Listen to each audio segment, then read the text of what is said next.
ব্রেকের পর বন্ধুগণ কলকাতায় ফুটবল গড মেসি এসেছিলেন আর তাকে দেখার জন্য লাখে লাখে লোক হাজার হাজার টাকা খরচ করে গেছিল আর সেখানে গিয়ে বুঝতে পারলো যে তাদের সাথে বড় একটা স্ক্যাম হয়েছে। 14,000 টাকা দিয়ে আমি কেটেছি, আমার সবকিছু উল্টে গেল, ইমোশন নিয়ে খেলেছি আর কিছু না। কেউ তাকে দেখতে পায়নি, শুধু যারা আয়োজন করেছে পলিটিক্সের নেতা আর কিছু কিছু সেলিব্রিটি বাদে। মানে বিষয়টা অনেকটা এরকম হলো না যে তোমাকে কেউ নেমন্তন্ন করেছে, তুমি সেখানে গিয়ে দেখলে বাড়ির লোকই সব খেয়ে ফেলেছে। আর খাওয়া থেকে একটা কথা মনে পড়লো, রাজুদা কিন্তু দেখা করে নিয়েছে, কারণ ওয়েস্ট বেঙ্গলের পাবলিক রাজুদাকে যেমন ভাবে অকারণে মাথায় তুলে রেখেছে, রাজুদা এখন কিন্তু কোনো সেলিব্রিটি থেকে কম নয়।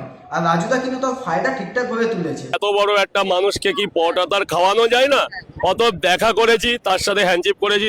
আর মধ্যে দিয়ে বোকা হলো এই সাধারণ পাবলিক গুলো, কারণ মেসিকে আনতে যে টাকা খরচ হয়েছে তার থেকে অনেক বেশি পাবলিকের কাছ দিয়ে তুলে নিয়েছে। মানে এক কথায় বলতে গেলে পাবলিকের টাকাতেই মেসি এসছে, আর মধ্যে দিয়ে এরাই দেখতে পেলো না। আর না দেখতে পাওয়ার জন্য এরা স্টেডিয়ামে সবকিছু ভাঙচুর করতে শুরু করে দিল।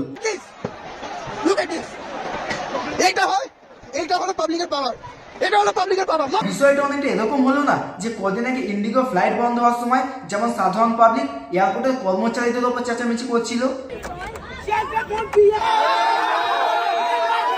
যাদের উপর চেঁচিয়ে লাভ আছে, যারা এদের টাকা মেরে নিয়ে গেছে, সেখানে গিয়ে এরা কিছু করতে পারবে না।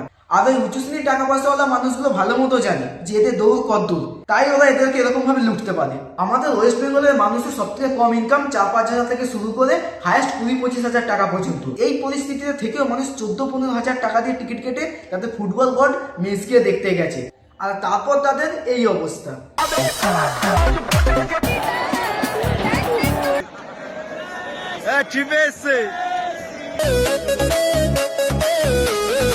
আর মেসি আসছেন বলে তার একটা 70 ফুটের মূর্তি বানানো হয়েছে। অবশ্য আমিও প্রথমবার ওটা থেকে ঋতিক রোশনই ভেবেছিলাম, পরে জানলাম যে ওটা মেসির মূর্তি। দুঃখের বিষয় এটা যে আমাদের দেশে সুনীল ছেত্রী যে দেশের জন্য ফুটবল খেলে, তার জন্য কোনো মূর্তি কিচ্ছু বানানো হয়নি। মূর্তি তো দূরের কথা, তার খেলাই কেউ দেখতে চায় না।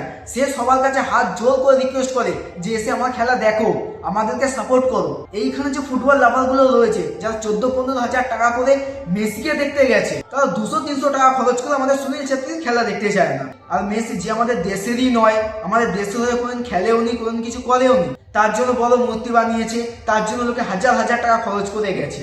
আমি মেসিকে কোনো হেট দিচ্ছি না, আমি বলছি এখানকার পলিটিক্সের নেতাদের নিয়ে। আমাদের দেশে পলিটিক্স যদি ঠিক থাকতো তাহলে আমাদের দেশে ফুটবল আরো অনেক উন্নত হতো, কারণ আমাদের দেশে এখানে লোকে ঘরে ঘরে ফুটবল খেলে। আর তোমরা যারা ফুটবল লাভার রয়েছে, যারা হাজার হাজার টাকা খরচ করে মেসিকে দেখতে গেছো, কেউ নিজের বিয়ে বন্ধ করেও দেখতে গেছে, তারা যদি নিজের দেশের টিমটাকে এরকম ভাবে একটু সাপোর্ট করে, তাহলে সুনীল ছেত্রীকে এরকম হাত জোর করে কাউকে রিকোয়েস্ট করতে হয় না, আর আমাদের দেশে ফুটবল টিমও একটা ভালো র্যাঙ্ক করতে পারে। দেখো, পলিটিক্স, ফিল্ম ইন্ডাস্ট্রি আর ক্রিকেট, এদের বাইরেও দুনিয়া রয়েছে, আরো অনেক স্পোর্টস রয়েছে, তার জন্য মানুষ ছোটবেলা থেকে অনেক স্বপ্ন দেখে অনেক কষ্ট করে, কিন্তু আমরা তাদের ভ্যালুই দিই না। তারাও ডিজার্ভ করে এরকম ভালোবাসা পাওয়ার, এরকম সাপোর্ট পাওয়ার। তাই তোমাদের সবাইকে বলছি, এখানে যেরকম ভাবে মেসিকে সবাই ভালোবাসা দেখিয়েছো, নিজের দেশের টিমটাকে এরকম ভাবে একটু সাপোর্ট করো। আমার ভিডিও এখানেই শেষ। ভিডিওটা শেষ অবধি দেখার জন্য আই লাভ ইউ। নিয়ে নিচ্ছে এটা ছোট্ট ব্রেক, দেখা হচ্ছে ব্রেকের পর।